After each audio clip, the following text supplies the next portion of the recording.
dicey there. Clayman DeMello not making it easy at all for the young American.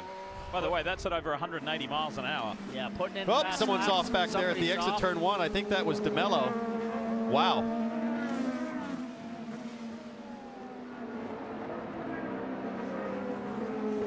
Yeah, so Zach Veach putting in the fastest lap of the race, but the guy who's putting in some fast laps right now is Newgarden.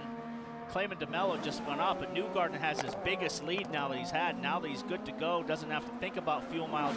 He's got his biggest lead at 1.7 seconds now. So he's kind of stretched it out on Hunter Ray and pulled a small gap to him. That biggest gap he's had all race. But we see Zach Veach here claiming, oh, big loose by Clayman DeMello right at the apex through the gravel. That's a nice save. Heck of a save, and that'll put your throat in your stomach.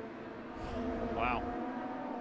You know, sometimes things are just meant to happen. Joseph Newgarden has a children's book written about him. It's called Joseph the IndyCar Driver, and it was based here in Road America. So if he can go on and get his first victory here at this track, that will be fantastic. I think maybe, hey Marty, Tim Cindric might claim that he's the good luck charm, considering earlier this week in Mooresville, North Carolina, Tim got his a hole-in-one.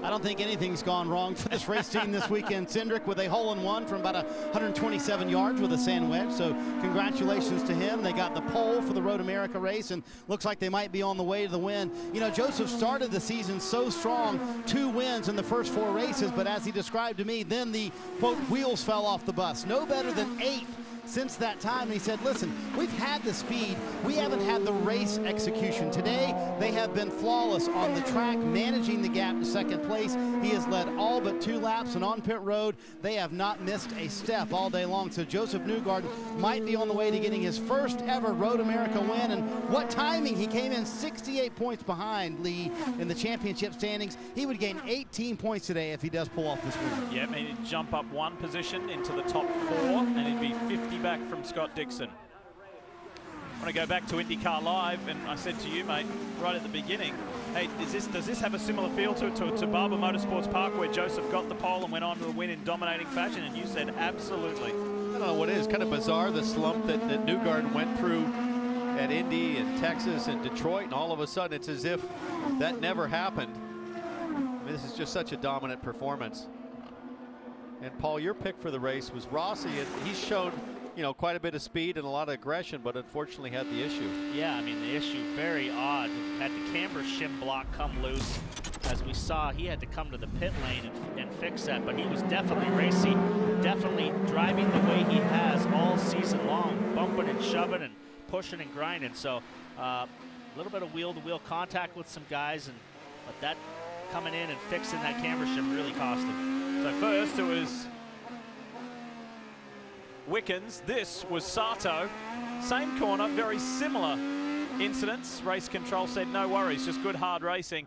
And then the mechanical issue, as Paul detailed, is what put paid to Alexander Rossi's chances today. And Rossi is well down the order now in 16th place. Yeah, he's going to have to pit again because he pitted so far out of sequence. He's probably going to have to do another stop as well, which is going to hurt him even more.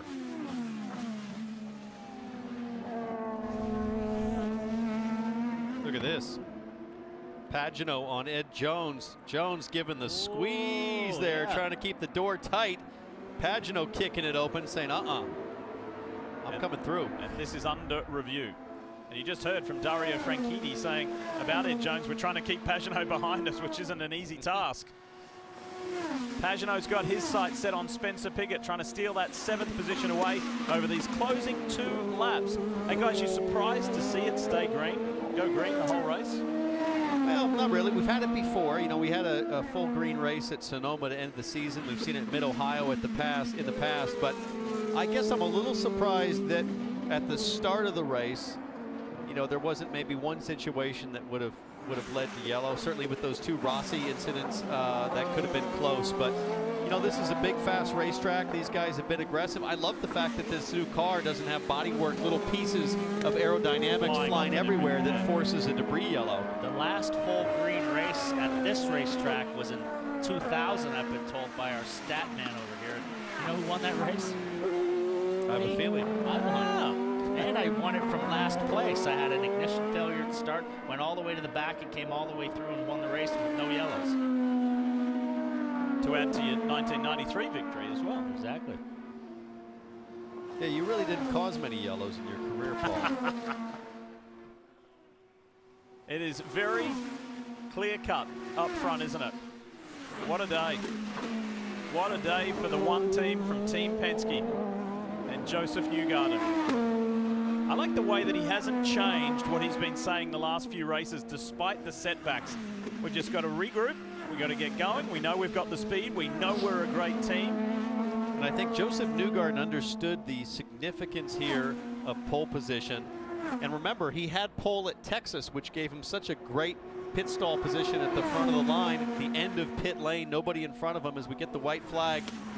And so for Newgarden, that lap that he put in qualifying, Paul, was superior. I mean, he's such a tough as nails guy, was so bold with his move in the last corner to secure pole. He's been so dominant all weekend, right from the green flag dropping in the first practice. But man, you got to be impressed with Scott Dixon. He has put in a drive today that is what you would call a championship drive, where you don't have the best car, you had a bit of a bad run in qualifying, and to bring your way through to the podium, as we look at him here going into turn 5 for the last time, this is what it takes. He knows exactly what it takes to win championships. He did this at the Indy Grand Prix all the way from the back, but this is an important day, I think, for Dixon for points.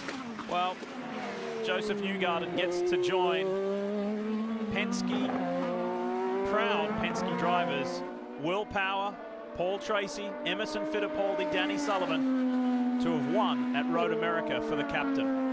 And that, even though drivers say, yeah, I don't look at records, etc., they do. And it means a lot, because when they do get a time to reflect, they're the kind of things that resonate the most. He won in Phoenix, and he won in Alabama at Barber Motorsports Park. And speaking of Barber Motorsports Park, that was the site of Joseph Newgarden's first IndyCar career win. This is going to be number 10. How about that? He's racked them up in very quick succession, but this track is a special place, and this drive was extra special. Joseph Newgarden wins the Cola Grand Prix to get back in this championship chase. Look at the gap that he put on Newgarden, on Hunter Ray in the closing laps. You get the feeling, Paul, he always had it in his pocket all day, and he just unleashed the beast at the very end. His last lap was 2 seconds a lap quicker than Hunter Ray. He knew he had a car. He knew he had just played the game like a chess match. And I don't, as a driver myself, I don't like somebody breathing down my neck that close. He could have pulled away, but at risk of using fuel, and he just played it perfectly today. Hunter Ray and Newgarden congratulate each other, because that was a tough race. It was tough physically, tough strategically. And there's Dixon in the mix. And I'd say 3 of the toughest guys in this series finish 1, 2, 3. Only a couple years ago that Newgarden had that broken collarbone link. Yeah. There we go. It's a very tight team, and this is what they strive for, victory. That's exactly what Joseph Newgarden has today here in Wisconsin.